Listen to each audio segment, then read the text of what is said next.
Alhamdulillahi Rabbil Alameen wassalatu wassalamu ala Sayyidina Muhammad amma ba'd.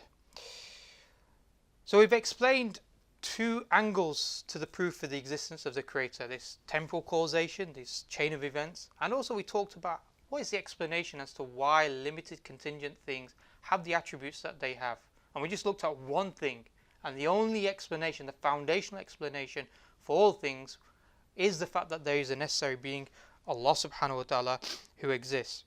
In this one, I want to give you a slightly different angle to the proof of the existence of the Creator. And we've actually touched upon this point already anyway.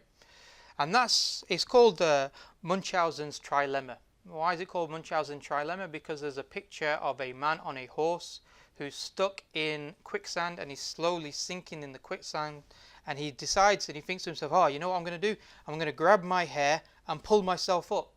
Yeah. So it's called Munchausen's Trilemma, and it's also known as Agrippa Trilemma as well. And the reason why it's called a trilemma is because there's a dilemma is like two problems. It's a trilemma. It's a three problem thing. It talks about how do we define language and define words. For example, if I was to define the word boat or ship, yeah, or if I defined any other word, yeah, what do I do? How do I define it? I define it by other words, don't I?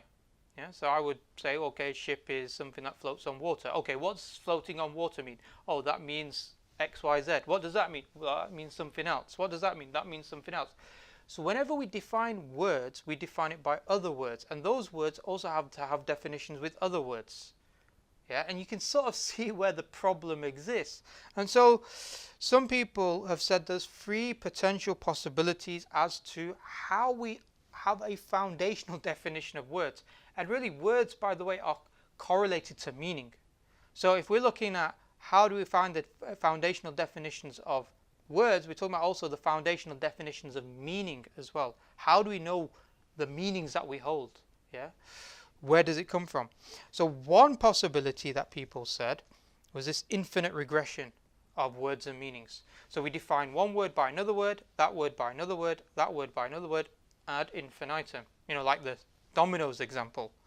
The second example, or second possibility, was circular reason. So you define this word by this word, that word by that word, and that word by the original word again. This is circular reasoning. And the third one was axiomatic arguments. To say that, well, we just have brute facts. Yeah, we have just words that just are that meaning. There's no way we can make it more simpler, and we just take it as a given. It's axiomatic in regards to that. Now, in the previous videos, we talked about the impossibility of an infinite regression. We said that, domino example, that for the last domino to fall over, it has to be hit by the domino before it. And that one has to be hit by the domino before that, and so on and so forth. And if you have an infinite number of dominoes, none of them are going to fall over. You need to have a beginning sequence. So if you have an infinite regression of words and meanings, then you don't have no foundation to anchor the meaning in the first place. You just don't know what that meaning is. And in fact, we don't have an infinite number of words anyway in the language. So we know this idea that you can have an infinite number or an infinite regression is impossible. So we can't use that as an explanation. Similarly, we talked about circular reasoning in the previous video as well, where we said that, could one thing depend upon another thing, depend upon another thing, depend back upon itself. And we said that's impossible. We gave the example of the chicken and the egg argument.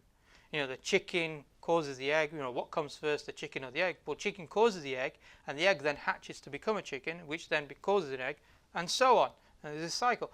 But if you go back and say what came first, then you have a problem. You have no ability to determine what comes first.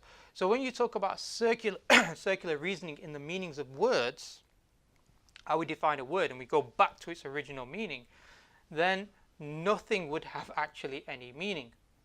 So this leaves us with axiomatic arguments. And when we say axiomatic arguments, they're just saying brute facts.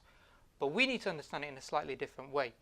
Axiomatic arguments, like when we talked about rational thinking, that rational thinking requires previous information.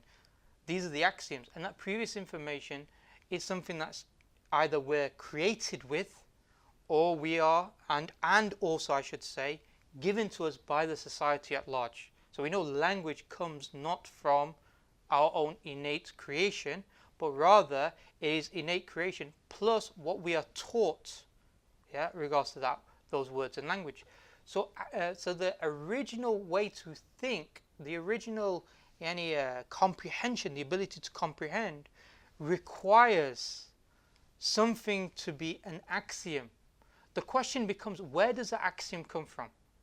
Yeah, how do you get that original thought?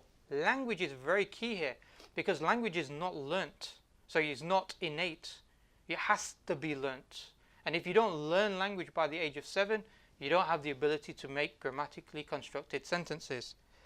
So the only way to explain the meaning of words is by what? Is by reference to the Creator, Allah subhanahu wa ta'ala. And that's why in Surah Al-Baqarah, verse 31, it mentions about Adam alayhi salam. It says, and he taught Adam alayhi salam all the names of everything.